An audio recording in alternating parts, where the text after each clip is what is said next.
ज्यावेळेस निवडणूक संपली फक्त 10 आमदार आपल्याला कमी पडले, लक्षात घ्या.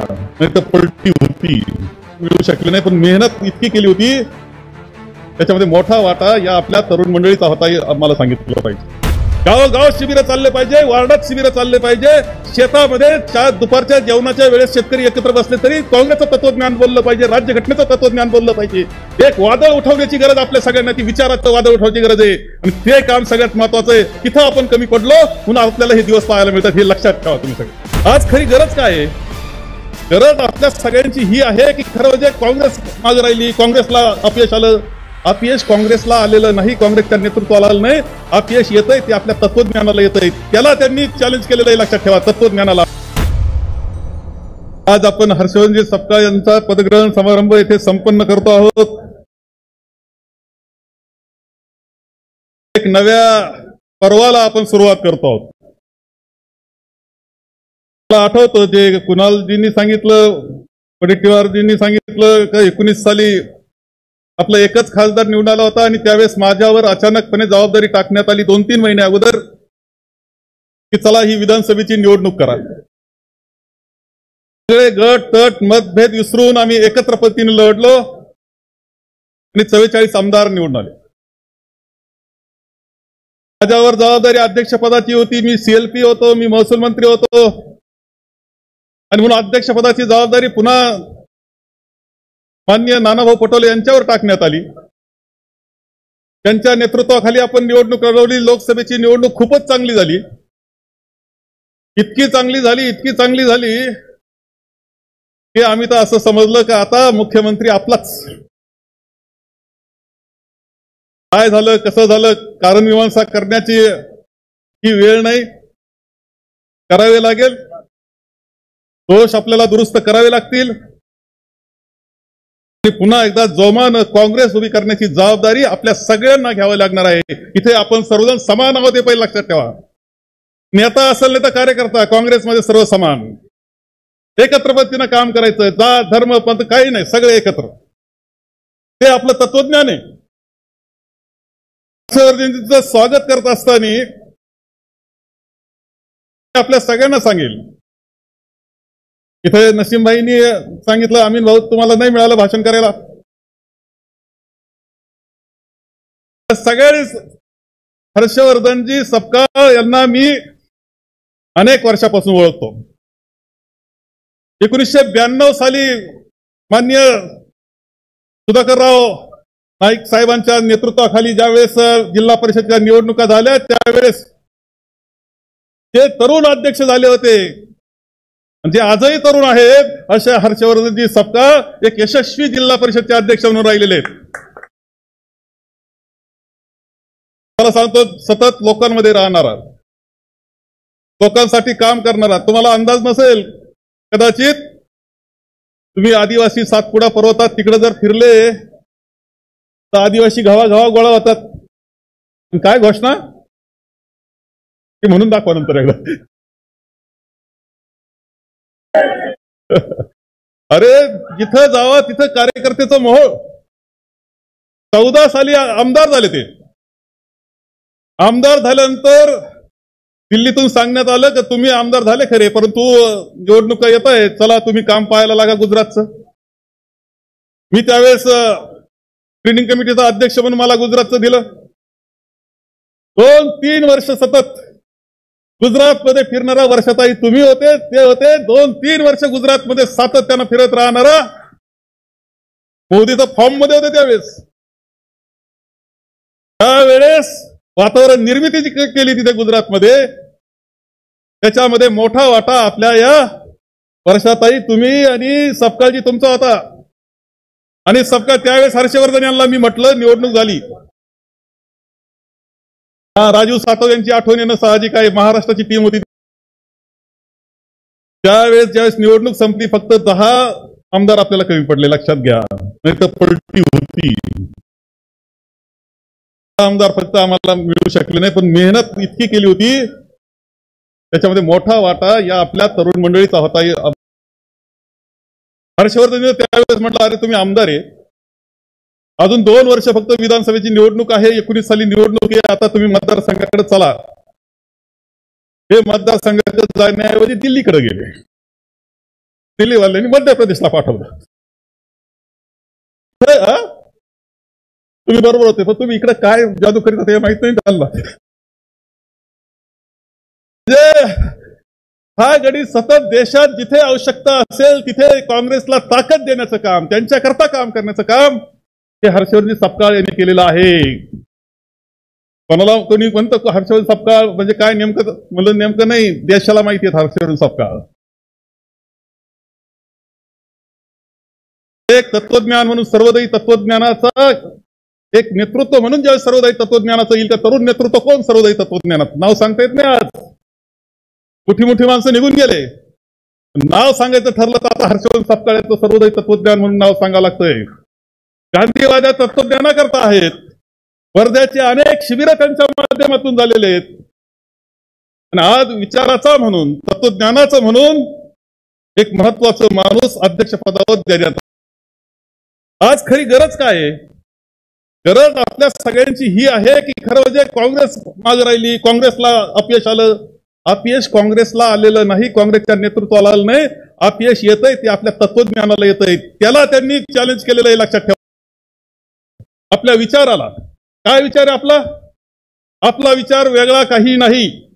आपल्या राज्यघटनेचं प्रिअम्बल तुम्ही वाचलं, सुरुवातीला प्रतिज्ञा केली, त्याच्यात जे मूलभूत तत्व सांगितलं ते तत्वज्ञान हे आपलं तत्वज्ञान आहे. याच्यापेक्षा वेगळं तत्वज्ञान आपलं नाही.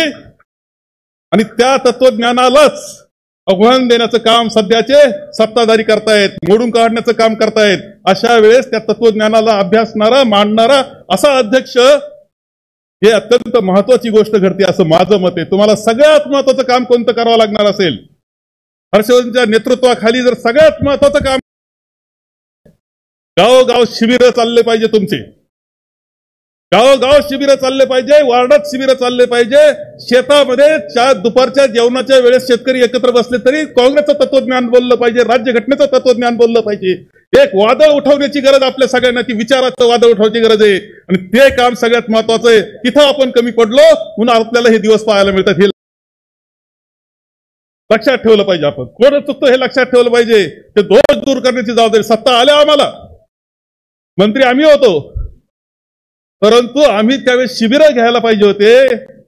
आम्ही त्यावेळेस शिबिरं घेऊन तत्वज्ञानाचं आणि युवकांमध्ये ते तत्वज्ञान पोहोचवण्याचं काम करू शकलो नाही. सोशल मीडियानं मात्र आपलं वेगळं काम केलं आणि आपल्याला वेगळ्या दिशेनं सगळ्या युवक भरकटलेला आपल्याला दिसतोय. त्याला पुन्हा जागेवर आणण्याचं आणि लोकशाहीच्या दिशेनं नेण्याचं काम तुम्हाला करावं लागणार आहे. आणि हे काम बाकी राजकारण करावंच लागेल, ते चुकत नाही. स्थानिक स्वराज्य संस्थांच्या निवडणूक आहे, परंतु सगळ्यात महत्वाचं काम तुम्हाला करावं लागेल का शिबिरं आणि तत्वज्ञानाचं.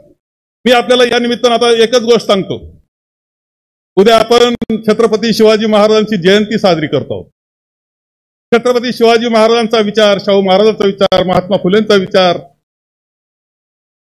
डॉक्टर बाबासाहेब आंबेडकर भारतरत्न यांचा विचार, हे आपला विचार आपण म्हणतो.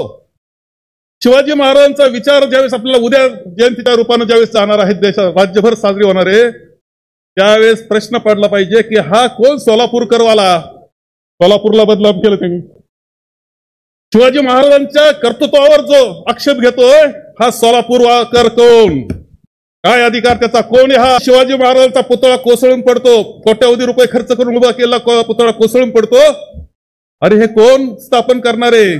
काय त्यांची भावना, काय श्रद्धा कुठं होती त्यांची? हे लोकांना सांगितलं पाहिजे. ते कोण आहेत हे सांगितलं पाहिजे. कोण तत्कालीन राज्यपाल शिवाजी महाराजांची अवहेलना करतो हे लोकांना सांगितलं पाहिजे. ते आता शिवाजी महाराजांचं नाव घेतायत, सत्तेवर जाण्याकरता घेतायत, हे लक्षात ठेवा. छत्रपती शिवाजी महाराज असतील, भारतरत्न डॉक्टर बाबासाहेब आंबेडकर असतील, शाहू महाराज असतील, महात्मा फुले असतील, हा विचार आपला विचार आहे. ते मात्र दिशाभूल करून युवकांची दिशाभूल करण्याचं काम करतायत, जनतेची दिशाभूल करण्याचं काम करतायत. आपल्याला सांगितलं पाहिजे यांचा विचार हा खरा विचार नाही, देशहिताचा विचार नाही, हे सांगण्याची जबाबदारी आपण सगळ्यांनी घेतली पाहिजे असं मला वाटतं. आपण निश्चितपणे हर्षवर्धनच्या नेतृत्वाखाली, हर्षवर्धन सपकाळांच्या नेतृत्वाखाली पुन्हा एकदा नव्यानं काँग्रेस बांधूया, नव्यानं काँग्रेस बांधूया. झालं असेल, जागा झाल्या असतील, युवकांच्या माध्यमातून त्या जागा भरून काढून नव्या ताकदीचा युवक निर्माण करू, त्यामधून नेतृत्व निर्माण करू. आम्ही जी तुम्ही जरा फिरावं लागेल बरं का, वडेट्टीवारजी, तुम्ही सपकाळजी, तुम्ही जरा 2-4 जर फिरायला लागले ना जरा, अरे बदलाल रे तुम्ही सगळं राज्य. देशाला बदलवण्याची ताकद तुमच्यामध्ये आहे, लक्षात ठेवा.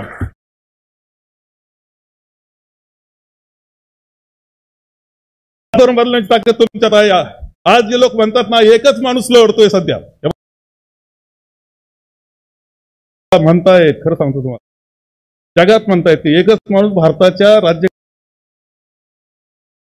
करता लोकशाही करता लढतात ते म्हणजे राहुलजी, असं म्हणतात. जग म्हणतंय आज हे खरं नाही, आपल्याला उभी करावं लागेल, अशी काँग्रेस उभी करावं लागेल त्यांच्या पाठीशी. ही लोकशाही आणि राज्यघटना वाचवण्याचं काम हे आपल्याला करायचंय आणि महाराष्ट्रातून ही ताकद आपण सत्कारांच्या नेतृत्वाखाली देऊया. त्यांना शुभेच्छा देतो आणि माझे 2 शब्द संपवतो.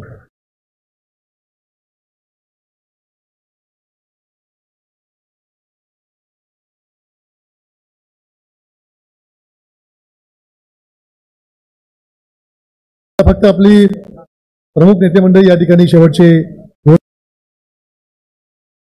भाषण राहिले, त्यामुळे आपण सर्वांनी आपापल्या जागेवरती इकडे बसू. आपल्याला संघटना बांधायची आहे, आपल्याकडे नेतृत्व आहे, पण कार्यकर्त्यांची एक कडी जोडायची आहे.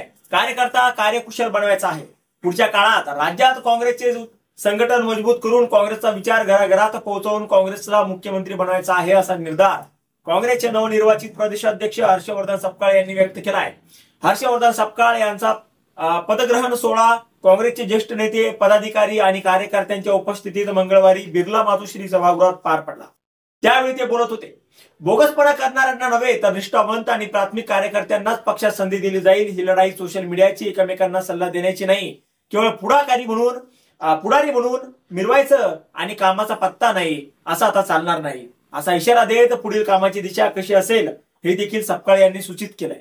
लोकसभा निवडणुकीत काँग्रेस राज्यात पहिल्या क्रमांकाचा पक्ष बनलाय, पण विधानसभा निवडणुकीत मात्र यश आलं नाही. विरोधकांनी मतांची चोरी करून सरकार बनवलं. आता पुन्हा नव्याने पक्ष संघटना मजबूत करण्यावर लक्ष केंद्रित करा. आगामी स्थानिक स्वराज्य संस्थांच्या निवडणुका जास्तीत जास्त जागांवर विजय मिळवा, असं प्रभारी रमेश चेन्नीथलला म्हणाले.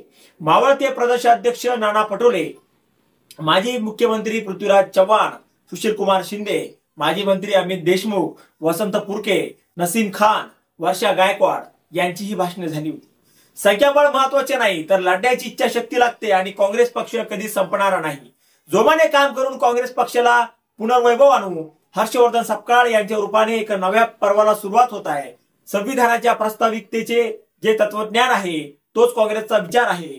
राज्यातील गावागावात शिबिरे घेऊन विचाराचं वादळ उठवू आणि नव्याने काँग्रेस संघटन उभं करू, असं देखील बाळासाहेब थोरात म्हणाले होते. आता यावर तुम्हाला काय वाटतं? तुमचं मत कमेंट बॉक्स मध्ये लिहायला अजिबात विसरू नका. व्हिडिओ आवडला असेल तर जास्तीत जास्त शेअर करा आणि आतापर्यंत मराठी जनता आपण आपल्या या चॅनलला सबस्क्राईब जर केलेलं नसेल तर चॅनलला सबस्क्राईब करा.